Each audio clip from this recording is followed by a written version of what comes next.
안녕하세요. 디스플레이 담당 멘토 데이업 김채연입니다. 이번 영상 야스 관련해서 준비했는데요.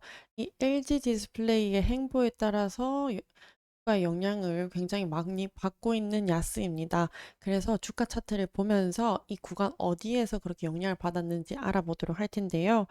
2대 주주의 지분 판매로 약 10%라는 큰 폭으로 급락한 주가 구간도 있었습니다. 같이 한번 살펴보도록 할 거고요. 또 올레드 관련한 제품을 만들고 있는 야스이기 때문에 올레드의 전망이 곧 야스의 전망이다. 그래서 올레드 전망이 어떨지 간단하게 한번 알아보도록 하겠습니다. 그렇다면 LG 디스플레이 행보에 따라서 유독 영향을 많이 받는 야스 차트 같이 한번 보면요.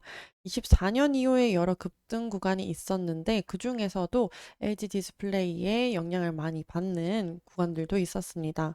전체적으로 먼저 살펴보면 24년 이후 들어서는 성장할 것 같으면서도 뭔가 크게 저항을 이기지 못하면서 매물이 계속해서 나오는 모습을 보여주고 있는 상황인데요.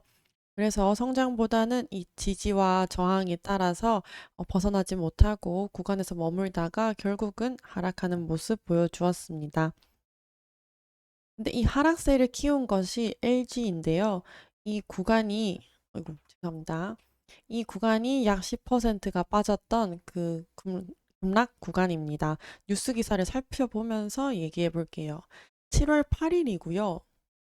LG 디스플레이가 이번 연도 흑자 전환 얼마 남지 않았거든요. 이 적자폭을 줄이고 그리고 더불어서 그 시점을 앞당기기 위해서 신사업 투자 재원을 마련하기 위해서 굉장히 힘을 쓰고 있습니다.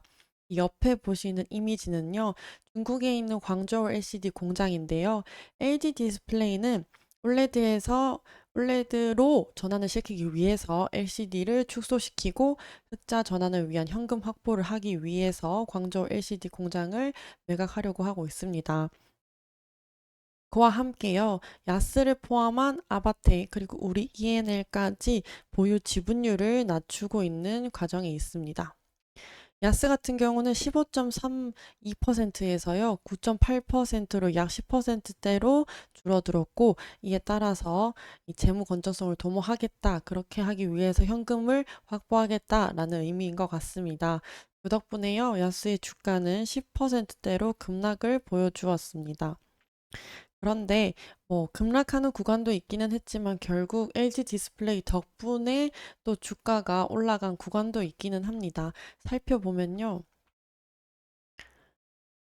이 구간이 또 LG 디스플레이에서 영향을 받은 구간인데요.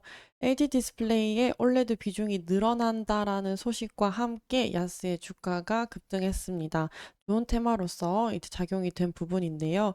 21년에는 32%였던 것이 지금 23년에는 48%까지 확대되었고 앞으로는 50% 가까이 올레드 사업이 확대될 전망이다. 라는 소식과 함께 야스의 주가가 급등했습니다. LG 디스플레이의 올레드 사업 소식과 함께 야스의 주가 흐름 영향받고 있는 이 야스 어떤 회사인지도 알아봐야 될 것 같은데요. 야스에 대해서 간단하게 알아보자면 사업 부문으로는 여기 보이는 증착원과 또 증착기 이렇게 두 가지의 사업 부문으로 크게 나눠볼 수 있을 것 같습니다.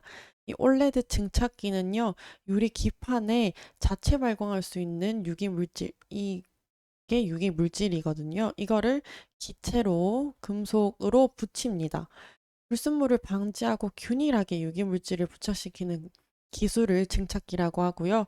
또 이 대상 물질을 증발시키는 장치를 여기 보시는 증착원이라고 합니다.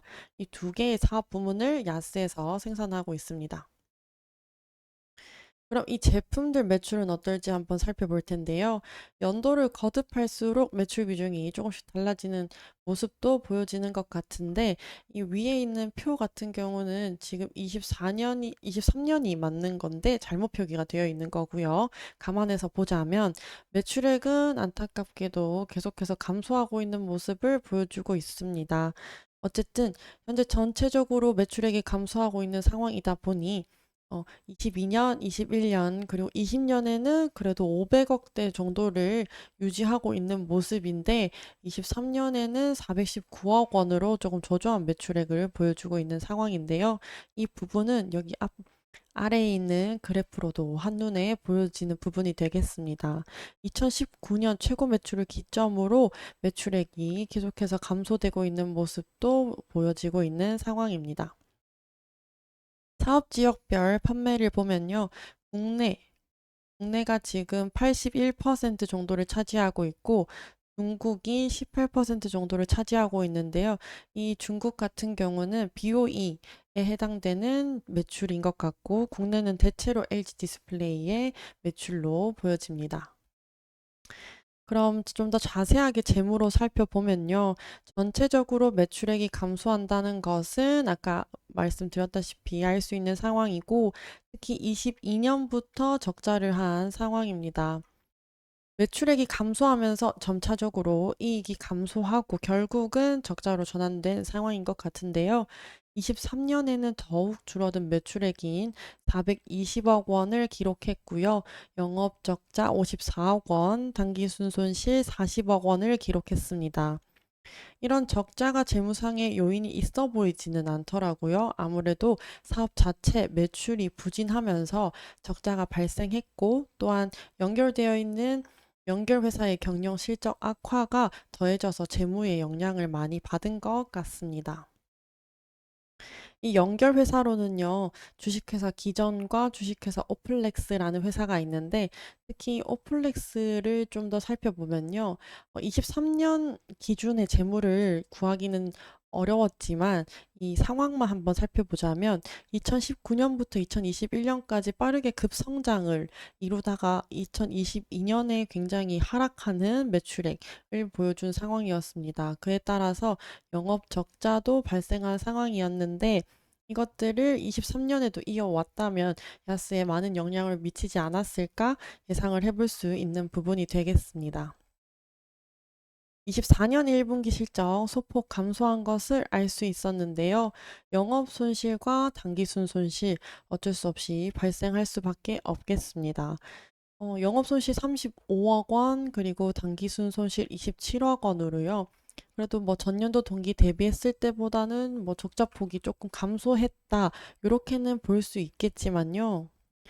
그래도 아쉬운 실적이 될 수밖에 없는 상황인 것 같습니다. 그래서 2분기 실적에 따라서 24년도 실적이 어떻게 될지는 조금 중요하게 예상이 되는 부분인 것 같은데요. 아직 2분기 실적 발표가 나지 않은 터라서 2분기 실적 발표가 나오면 빠르게 준비해서 들고 오도록 하겠습니다. 이 LG 디스플레이 관련해서 야스에 굉장히 많은 영향을 미치는 상황이기 때문에 야스에 관심이 있으시다면 LG 디스플레이가 어떠한 행보를 갖고 있는지, 그리고 앞으로 사업은 어떻게 넓혀갈 예정인지에 대해서도 집중해서 봐주시는 게 좋을 것 같습니다. 그럼 다음 영상도 좋은 분석과 자료로 돌아오도록 하겠습니다. 감사합니다.